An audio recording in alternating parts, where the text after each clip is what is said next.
You've watched the Harry Potter series 17 times. Friends, 23. You've seen The Office so many times you know exactly when Jim's going to look at the camera. And somehow, you're about to press play on Season 1, Episode 1 again. Your partner thinks you're insane. Your Netflix algorithm has given up trying to recommend new things. Your kids are begging you to watch something made this decade. But here's what's actually happening in your brain that makes you choose Jim and Pam over literally thousands of new shows. And no, you're not stuck in the past. You're actually onto something. Let's start with the obvious question. Why would anyone watch something when they already know what happens? Michael Scott is going to say, "That's what she said." We know this. Ross and Rachel are getting off the plane together. Spoiler alert from 2004. Harry's going to defeat Voldemort. Ferris is getting his day off. But your brain? Your brain is playing 4D chess while everyone else thinks you just can't handle change. Because it turns out that knowing what happens next is exactly the point. Psychologists call this the mere exposure effect, which sounds boring until you realize it explains why you emotionally connect with a sitcom from 2005 more than your actual neighbors.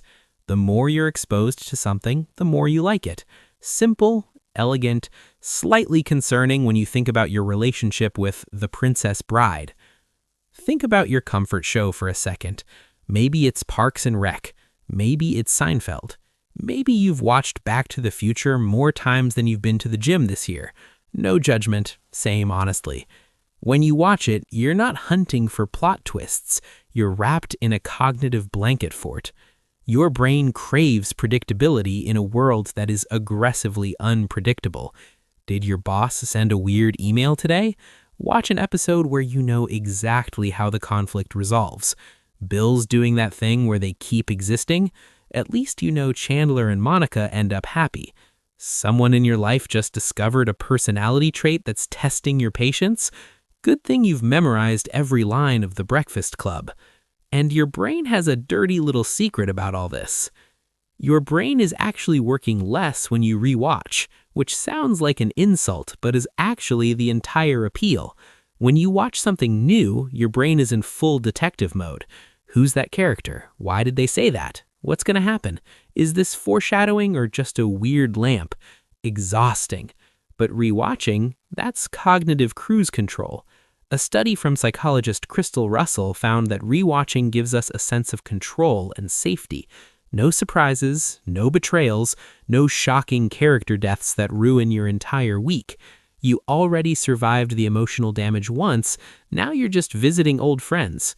But wait, there's something even weirder happening.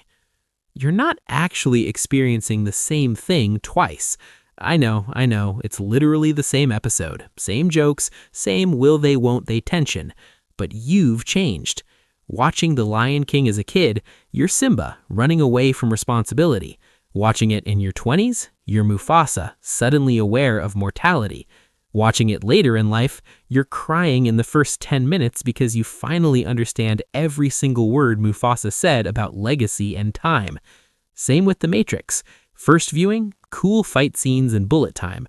Later viewings, an uncomfortably accurate metaphor for choosing comfort over truth, and somehow you're okay with it.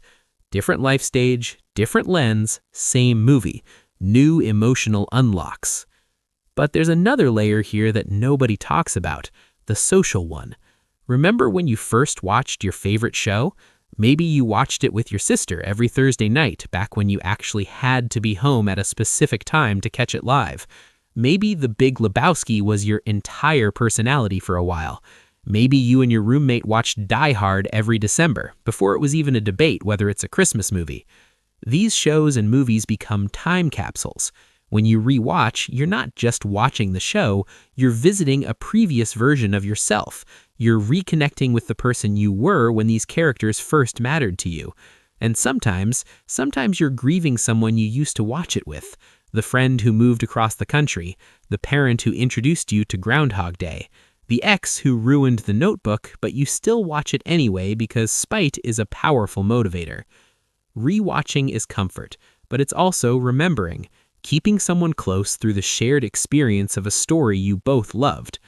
All right, deep breath, let's bring this back to earth. There's also a very simple reason you keep rewatching things. You're too tired to make decisions. Decision fatigue is real. You've made approximately 7,000 choices today. What to eat, what to wear, which emails to ignore while looking productive. Choosing a new show? That's another decision.